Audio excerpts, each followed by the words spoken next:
कुर्बान मेरी माँ। वंदे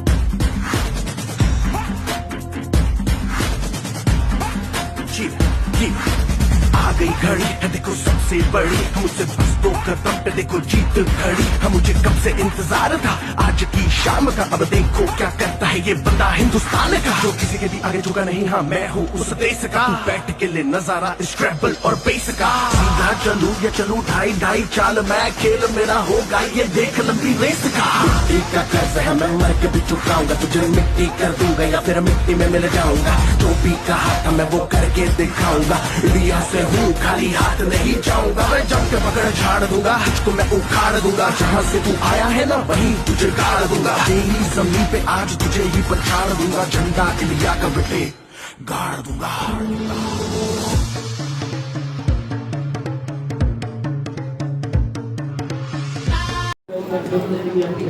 महिलांना विशेष करून काय सांगायचं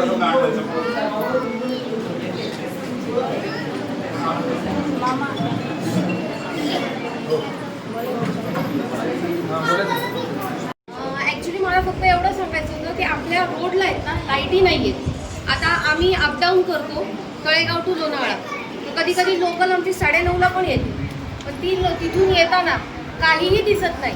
आता मागं एकदा मी आली होती 2 महिन्यापूर्वी, तर तिथे एक साप वरून पडला होता. तो आपल्याला एक तर दिसत लाईटच नसल्यामुळे दिसत नाही. समोरच्या ज्या गाड्या थांबल्या त्यांना विचारलं काय झालं, तेव्हा ते होते की नाही मोठी एक साप कार सोडलेलं आहे, ते तिथून चाललंय म्हणून आपण सगळे थांबलो. तर तेवढं एक कसं होतं रात्री जेंट्स ठीक आहे, पण आम्ही जेव्हा जातो ना तेव्हा जरा प्रॉब्लेम आहे. हा एकच लाईटीचा तेवढा प्रॉब्लेम आहे, त्यामुळे तिथलचे जे खडकं दगड आहेत ते दिसत नाही.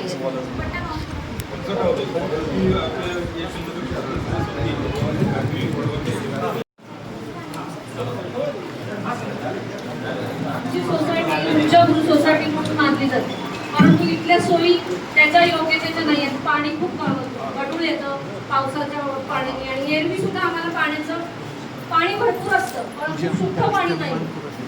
आणि जाणे आम्ही 3 वर्ष झाले. बाकी सर्व छान सोयी आहेत, माणसासाठी आमची खूप चांगली आहेत, आम्ही खूप एकोप्याने राहतो.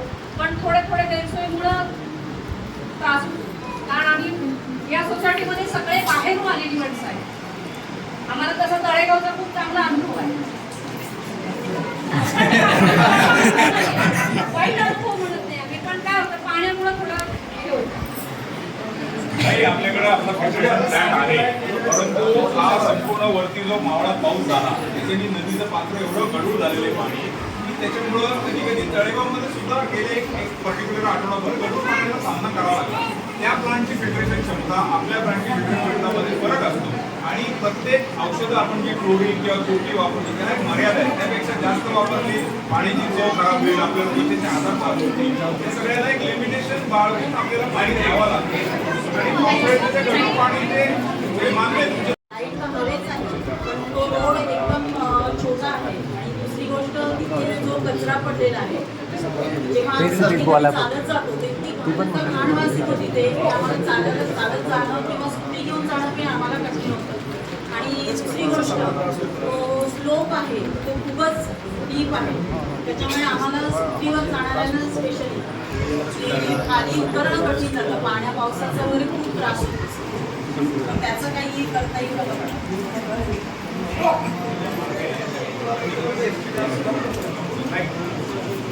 आणि कचरा फार आहे तिथे, म्हणजे खूपच म्हणजे अक्षरशः त्रास होतो आम्हाला. त्याच्यामुळे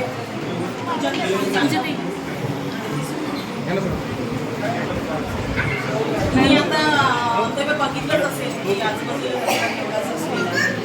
थँक्यू.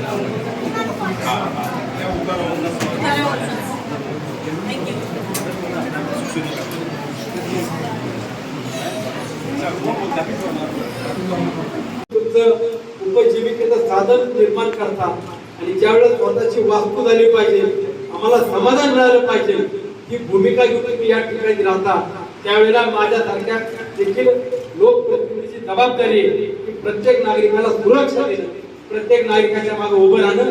आणि मग तुम्हाला सांगतो, महिला भगिनी विशेष करून सांगतो, पुरुष मंडळी थोडेफार कमी जास्त होतील तसंच ते जरी समजा घाबरले काय झाले, तुम्ही बिनधास्त हातामध्ये कायदा घ्या. तुमच्या पाया चपला असतात ना, तुम्ही चपला घेऊन उभा राहा, बाकी तर मी बघतो काय करायचं. इथं आपल्या प्रकार पुढे होणार नाही. जे काय आहे ते तुम्हाला तुमचं इथं स्वातंत्र्य आहे. प्रत्येक नागरिकाला इथं आल्यावरती फ्रीडम मिळाला पाहिजे, त्याला त्याचा अधिकार मिळाला पाहिजे, ही आमची देखील भावना आहे. शेवटी तुम्ही तक्रार करत असताना यांची स्थानिक पातळीवरती तक्रार होते, परंतु राज्यावरती किंवा प्रमुख ठिकाणी जिल्ह्यातल्या नेत्यांकडे मला विचारणा केली जाते. तुमच्या मतदारसंघामधल्या नागरिकांच्या अशा काही तक्रारी आहेत, त्यावेळेला सुरक्षित ठेवणं किंवा त्यांना ताकद देणं, त्यांच्या मागे उभं राहणं हे पोलीस अधिकारी असतील किंवा माझी देखील जबाबदारी.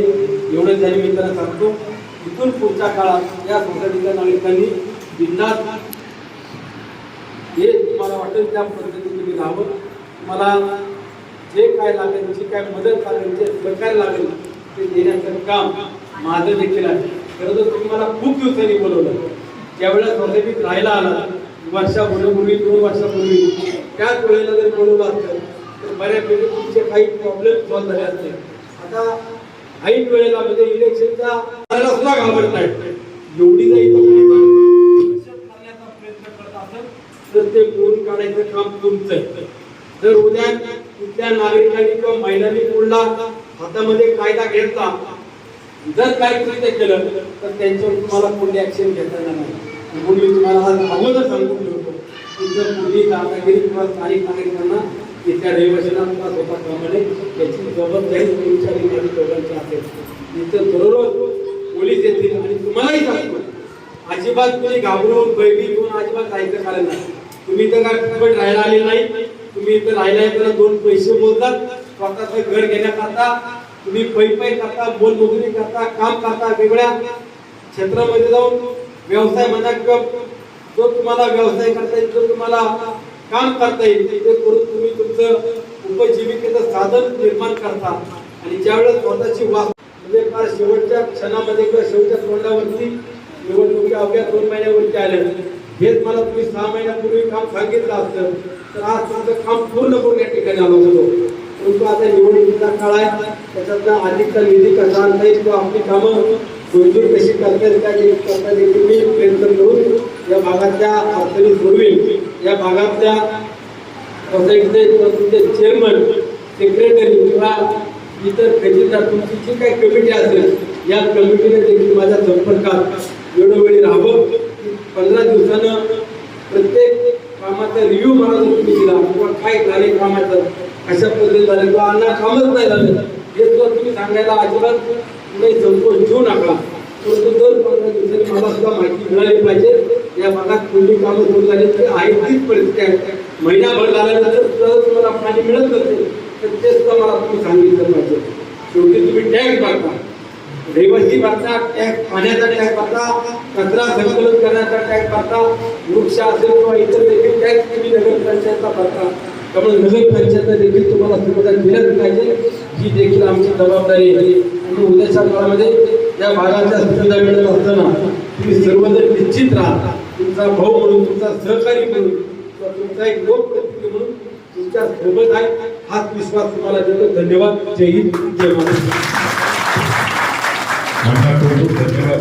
या नजीकच्या काळामध्ये रक्षाबंधनाचा सण येतोय, आपल्याकडनं या सगळ्या माता भगिनींना ही एक भेटच तुम्ही दिली अशी आपण जाहीर करूया.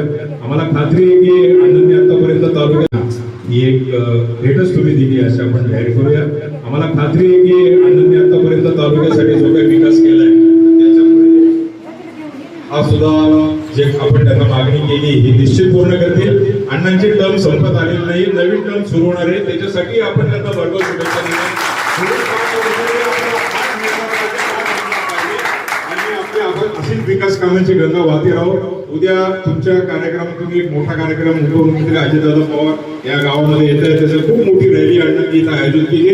त्या रॅलीला सुद्धा मी आवाहन करतो राष्ट्रवादी काँग्रेस पक्षाच्या वतीने आणि अण्णांच्या वतीने की जास्तीत जास्त संख्येने उद्या सकाळी गावामध्ये नथुभाऊ भेगडे कॉम्प्लेक्स मध्ये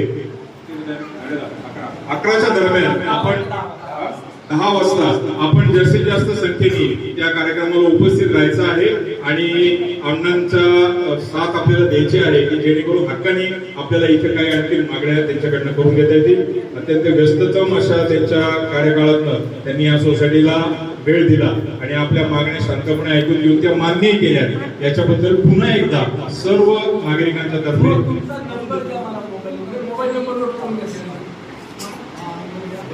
आपल्या MIDC पोलीस स्टेशनला प्रशांत रेळेकर साहेब PSI नवीन रुजू झालेले आहेत. तेच आपला परिचय देतील आणि त्यांचा मोबाईल नंबर सगळ्यांना देत आहेत. सर्वांनी नोंद करावी. त्यांनी जाहीर आवाहन केले की इथं कुठल्याही प्रकारचं त्यांना काही गैरकृत्य किंवा काही आढळलं तर त्यांना डायरेक्ट फोन करायचा. तुम्हाला सगळ्यांना सूचना आहे, प्रमुखांना सुद्धा तुम्ही माझा पण मोबाईल नंबर सेव्ह करून घ्या 777000909. जर मी समजा काही फोन उचलणार आहे तर मला मेसेज करायचा आणि PSPचा पण नंबर सांगा. व्हिडिओ मध्ये आहे 000909 माझा पर्सनल नंबर आहे. फक्त मला गुड मॉर्निंग आणि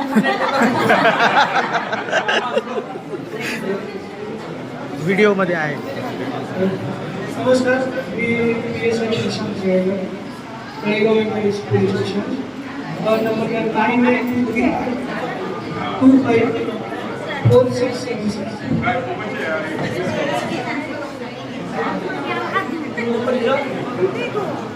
उद्याच्या कार्यक्रमासाठीचं कुपन सुद्धा इथं वाटप होणार आहे, तर ते सर्वांनी जाता जाता घ्यायचंय.